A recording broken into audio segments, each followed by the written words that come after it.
আমি কবি গোলাম মাসুম। আমি যখন প্রাইমারি লেভেলে পড়ি, ক্লাস 3-তে, তখন আমি আমার মাকে নিয়ে একটি কবিতা লিখি। আমার স্বরচিত কবিতা। আপনারা যারা মাকে ভালোবাসেন অবশ্যই মায়ের জন্য একটি লাইক কমেন্ট করতে ভুলবেন না। অবশ্যই মায়ের জন্য একটি লাইক চাই। কবিতার শিরোনাম মা।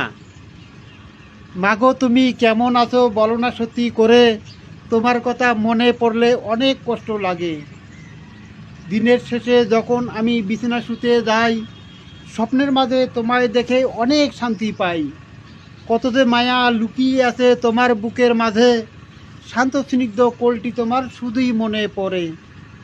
রাত জাগা কবিতা তুমি ধুকে ধুকে চলা, এখন থেকে তোমার ছেলে করবে না কো হেলা। তোমার কাছে মাগো আমার অনেক অপরাধ জমা, তারপরে এই অপরাধীকে করিও তুমি ক্ষমা।